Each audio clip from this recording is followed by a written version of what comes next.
Picture with me, if you will, for just a moment, a scene that you have seen dozens of times in movies or television shows. It's the plot driving force behind a whole bunch of things that have been produced. It looks something like this. Mom and dad have to leave town for some reason and leave their teenagers at home unattended. Perhaps it's an unexpected business trip. Maybe mom and dad are going on a second honeymoon, or they're headed away for Christmas break, and they leave very strict instructions with their kids about how they are to behave while they're gone. Okay? And then mom and dad go to the airport, they get on the plane, they fly away, and little Johnny, who's 16, decides he's going to throw a party at the house, right? Sometimes he comes to that conclusion all on his own. Sometimes he's coerced by some friends who say things like, "Oh, come on, your mom and dad will never know. We'll clean it all up." And so little Johnny hosts a party, and the next scene is the DJ playing music and everybody dancing, and there's things that 16-year-olds aren't supposed to have are floating around the house, and somebody's up in mom's bedroom and breaks the precious lamp or knocks the vase off, and there's beer stains on the carpet, and then some headlights pull up the driveway, right?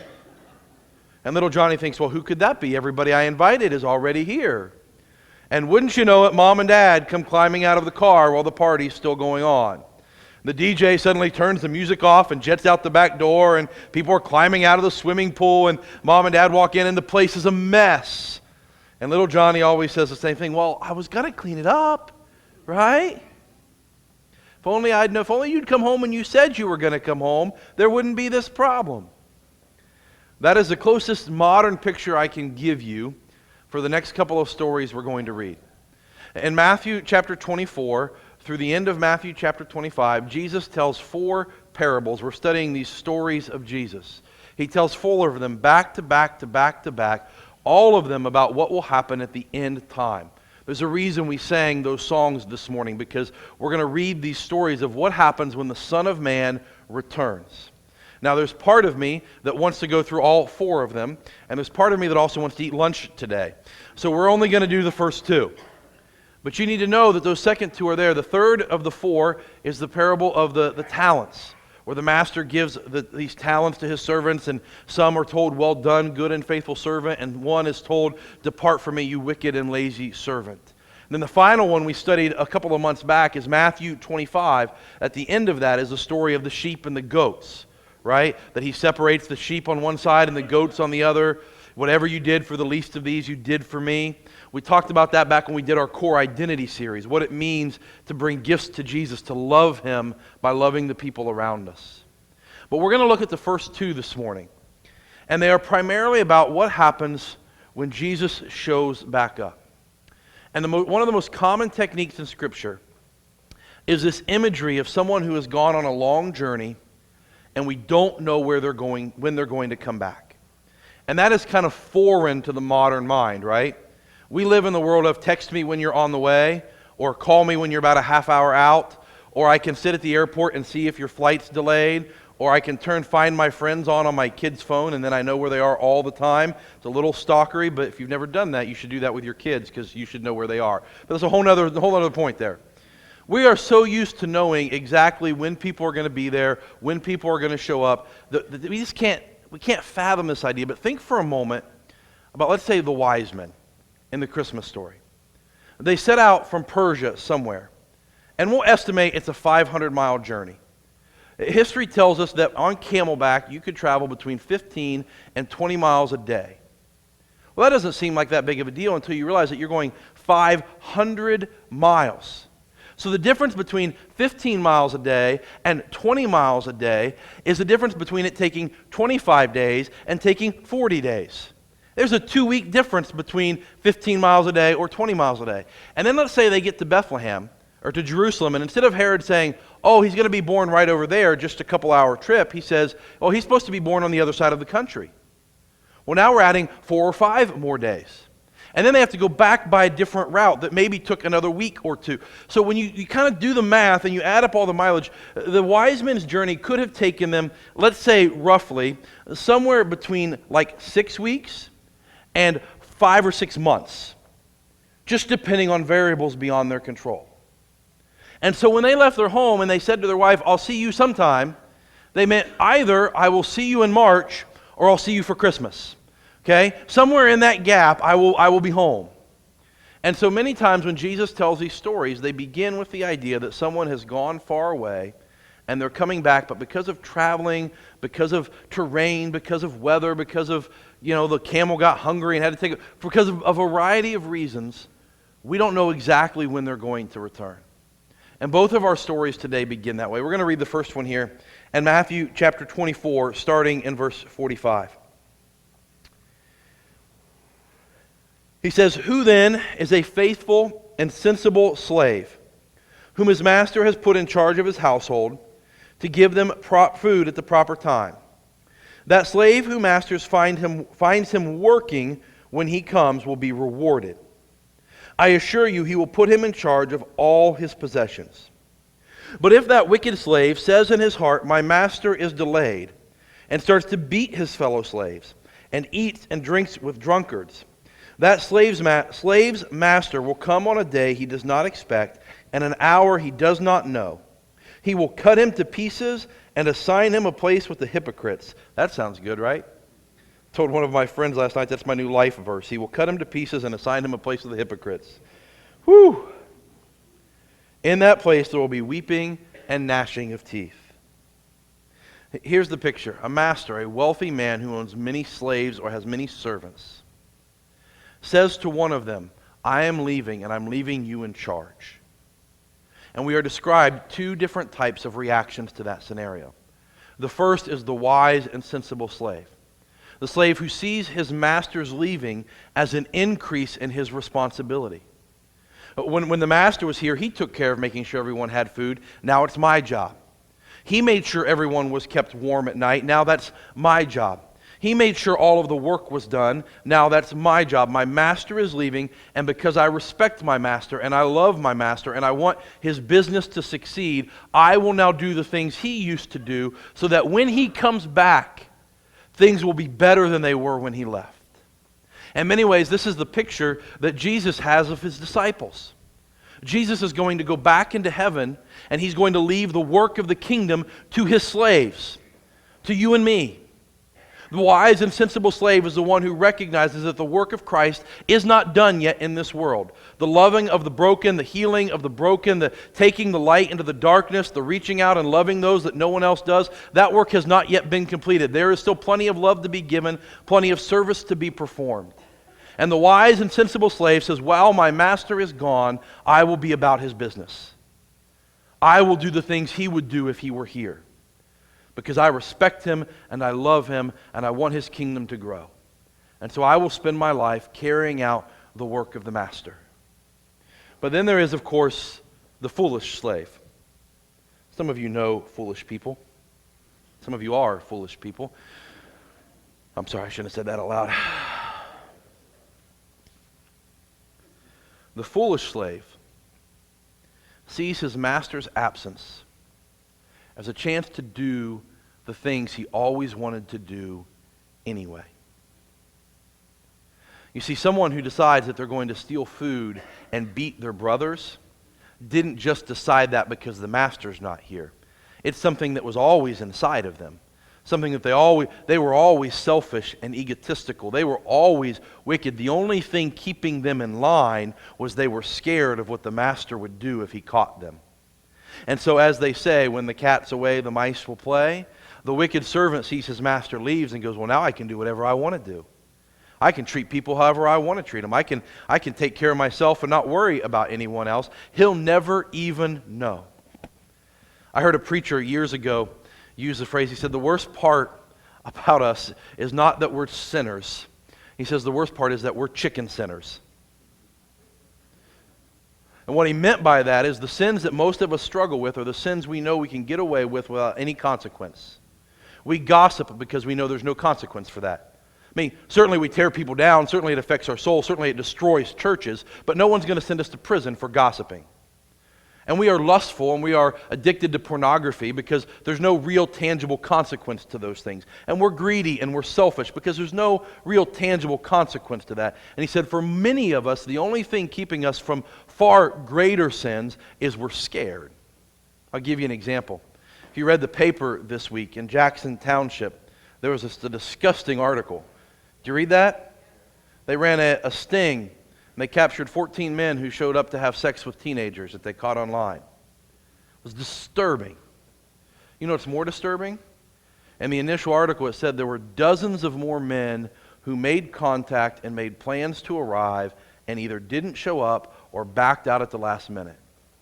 Which means they caught 14, but there were dozens who wanted to be there, who would have been there, who would have participated, but they were too scared. The vast majority of men who struggle with pornography would probably be having affairs, except they're afraid of what will happen if they get caught. How many times would you have physically harmed someone who was cruel to you if you weren't afraid of the consequences? How many times would you have said something to someone, but you knew they'd hit you in the mouth if you did, and the only thing keeping your mouth quiet was not your love and respect for the person, but your fear of being punched in the nose? You see, we're not just sinners, we're chicken sinners. And so what's happening here is this person who, when the master is there watching over him, pretends to have it all together. You know, like someone who comes to church and acts like they've got it all together. But the moment they think no one is watching, the moment they think that they're free, they go live however they want to live, and they do all the things they've always wanted to do anyway, because they haven't actually been transformed by the love of God. And so here we have the wise and faithful servant who sees the master's leaving as an opportunity to do the work of the master. And we have the wicked servant who sees the master's leaving as a chance to do all the sinful stuff they always wanted to do anyway. Because who's going to catch me? And then the master shows up unexpectedly. They're still mid-party. The DJ's still playing the cha-cha slide. Okay? Everybody's on the dance floor. And the master shows up and the slave goes, uh-oh, I was going to clean it up. But it is too late. Make no mistake about the harshness of the judgment. I made a joke about it earlier, but it says he will cut him into pieces and throw him out with the hypocrites where there will be weeping and gnashing of teeth. That is not a party you want to go to. And then we get the second story. The first story is in many ways about what happens if Jesus comes back before you're ready. What happens if he comes back before you've cleaned up your life? The second story looks at the same issue but turns it around the other way. Starting in verse 1 of chapter 25. Then the kingdom of heaven will be like 10 virgins who took their lamps and went out to meet the groom. 5 of them were foolish, there's that word again, and 5 were sensible. When the foolish took their lamps, they didn't take olive oil with them. But the sensible ones took oil in their flask with their lamps. Since the groom was delayed, they all became drowsy and fell asleep. In the middle of the night there was a shout, "Here's the groom, come out to meet him." Then all those virgins got up and trimmed their lamps. But the foolish ones said to the sensible ones, "Give us some of your oil, because our lamps are going out." And the sensible ones answered, "No, there won't be enough for us and for you. Go instead to those who sell and buy oil for yourselves." When they had gone to buy some, the groom arrived. Then those who were ready went in with him to the wedding banquet, and the door was shut. Later, the rest of the virgins also came and said, "Master, Master, open up for us." But he replied, "I assure you, I do not know you. Therefore be alert, because you don't know either the day or the hour." You see, the first story is about what happens if you're still messing around with sin and Jesus comes back and you're not ready for him. The second story is what happens if Jesus doesn't come back? What happens if we have to wait? What if you have to live your whole life and Jesus doesn't come back in your lifetime? The first story is what if Jesus looks at the world and goes, "You know what? I've seen what the 2020 election cycle is going to look like. I'm coming back tomorrow because we don't need to go through that." Will you be ready? Will you be ready? Or are you just kind of messing around, playing at the Christianity thing and think, when I get older, then I'll get ready. When I have grandkids, then I'll get ready. When I'm done playing with this phase of life, then I'll get ready. When I'm done with this addiction thing, then I'll be ready. When I'm retired, then I'll get... Are you playing around going, someday maybe I'll get ready? Will you be ready if he comes back before I'm done speaking? Because you could. Some of you are going, "Please, Lord, I'm tired of hearing him talk. Come back." And the first story is about someone who thought they'd have all the time in the world to get their affairs in order. And the master shows up early, and they're not ready. But the second story is, what happens if Jesus goes, you know what? You are going to have to endure the 2020 election cycle. And 2024, and 2028, and 2032, and 20 whatever. You're going to live this whole thing out. You're going to have to watch people you love pass away. You're going to have to deal with cancer. You're going to have to deal with an economy that's not what you think it should be, or with a country that you think is falling apart. You're going to have to deal with the fear of all the global things going on. You're going to have to face persecution. What happens if you don't get to go early? What happens if you have to live the whole time? You see, these virgins, they had shown up, and in the Jewish wedding custom, they have one job, and one job only. They are to escort the groom to the wedding. This groom and bride would have been betrothed for roughly a year. And finally, when the house was ready and the finances were in order, they would have set a wedding date. And the bride would be waiting for them at the wedding feast. And they would have a ceremony, and they would eat together, and they would consummate the marriage that night. And the groom would come to go see his bride.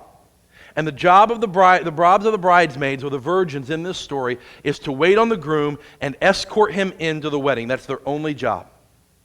And at the beginning of the story, they brought their lamp and it's burning. But then something happens. There's a traffic jam on the expressway. His donkey got a flat tire. I don't know. He was negotiating a business deal and it took longer than he expected. I don't know what happened.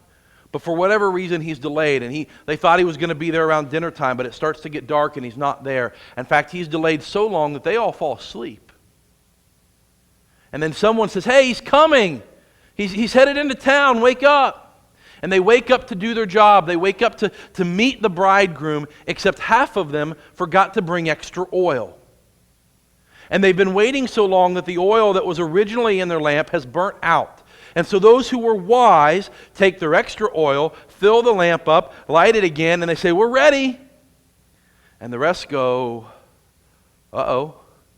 Hey, can we borrow some of yours? Well, no, that's not how it works. Somebody else can't be ready for you.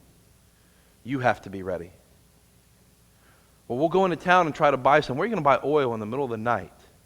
Even if they found some, by the time they come back, the bridegroom has already arrived at the wedding. And they show up at the wedding, and he goes, do I know you? Are we friends? You weren't there when I came into town. It's too late. And so the question is, if you have to endure, do you have the kind of faith that will still be there in the end? Or when it gets hard, and when it gets scary, and when it gets difficult, will you fade away and go back to what you used to know? And the two stories serve together to paint this incredibly important picture and ask this incredibly important question. Jesus is coming back. And when he comes back, there will be judgment. And some will go with him into eternity, and they will dwell with him forever in that place where there are no tears, and there is no pain, and there is no death. And some will be separated from God forever. And we call that place hell. And I've told some of you before, it's not so much that God sends people there as he lets them choose to have life without him. You don't want me? You want to reject me? That's fine. Here's a place where I am not. And that is not going to be a party you want to be a part of. But judgment is coming, and people will be separated.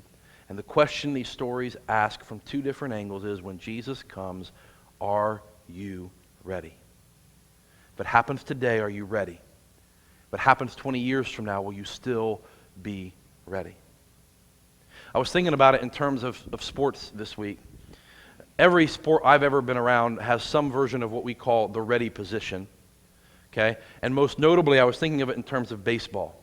If you watch a lot of baseball, you'll notice that baseball players only focus for about 1% of the game, right?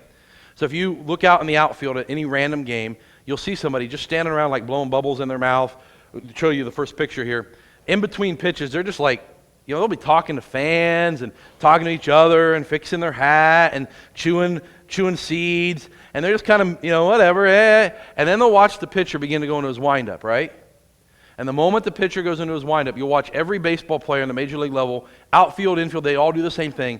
They'll either jump or step immediately into a ready position like this. So if you show the next picture, when the ball, as soon as the pitcher begins to pitch, they walk, I'm ready now. I can move in any direction. I'm paying attention. I'm focused. And the reason they do that is because as an athlete, if you stay in the ready position for what are baseball games now, like 16, 17 hours a piece, is that pretty much? I mean, if you stay in the ready position for 17 hours, like your legs are going to cramp and you're not going to be. So in baseball, you kind of relax and look around, and then when it's time, I'm ready. And there are some folks who feel like that's what they can do with their faith. I can just do whatever I want. I can live however I want. I can do all these things. And then when it's time, when I get the bad diagnosis, when there's something I know I can't handle on my own, when I'm afraid of what's going to happen, then I'll get ready. And maybe you'll be lucky. Maybe you'll be ready just on happen, chance, and luck. But the stories that Jesus tells in Matthew 24 and Matthew 25, they say, don't be like the baseball player. Be ready all the time, because you never know when he's coming. And so I want to ask you this morning, are you ready? Have you been putting something off? You're like, I've been meaning to talk to Josh about this, and I know I'm ready. I know I want to be baptized. I know I want to express my faith. I know I want to do that, but I don't want to do it right now. Maybe I'll talk to him next week. Are you ready? I mean, I'm not a fear preacher. I'm not going to tell you that you're going to get hit by a truck when you leave here, but I'm just telling you, we have no promise of tomorrow. At risk of getting emotional, I know that now more than ever before. Last Wednesday, I went to a surgery that was supposed to make my dad better, and by Friday, I was telling him goodbye. We are not promised tomorrow,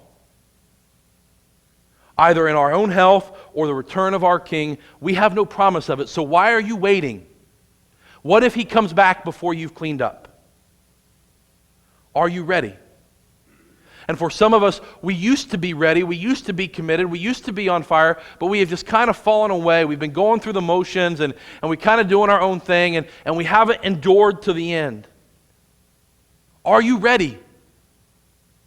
Have you committed? Are you walking in step with him? Are you faithful to him? Have you accepted his grace? Are you ready? Because he is coming at some point. And I don't want you to miss the boat. And for some of you, this story needs to inspire you, because you need to go home and have conversations with people you love. Those of you who made the trip down to see us, especially in the evening, I think some folks would like 2 or 3 hours. I feel so bad. I talked to hundreds of people. I don't even remember who all was there. But I'm telling you, the most meaningful thing anyone ever told me, hundreds and hundreds of conversations I had 2 different people say the exact same thing. I get to go to heaven because your dad never gave up on me. And some of you have people in your life that you need to have this conversation with. You have children and grandchildren and spouses and neighbors who you know are just waiting to get ready someday down the road. Or just waiting, and maybe they used to be faithful and they're not anymore. And for whatever reason, because you're scared, because you don't think you know enough, you don't want to talk about it. But I'm telling you, Judgment Day is coming, and you need to ask them if they're ready. Because there is nothing more loving you can do for someone than change their eternal destiny. This is inevitable. The only question is if we're ready for it. We're going to sing this song to close. And I picked it because I feel like it captures both stories. The first part of each verse is, I have decided to follow Jesus. And for some people who've been waiting and putting things off and not getting themselves ready, not expressing their faith, not repenting, not being baptized, not committing their life to Christ, you need to, for the first time, say, I have decided to follow Jesus. I'm not putting it off anymore. I'm not going to be the wicked servant anymore. I'm getting ready today. I have decided to follow Jesus. But the second half of the verse is for those of us who have made that decision, who need to endure. No turning back. No turning back. And so whichever part of that story you need to sing today, may it be a prayer for you. Maybe you need to come and make a decision this morning. Maybe we need to talk right now today because you've been putting it off. But either if you need to decide for the first time, or you need to commit to no turning back, may this time of invitation be an opportunity for you to make that pledge. Why don't you stand as we sing this morning?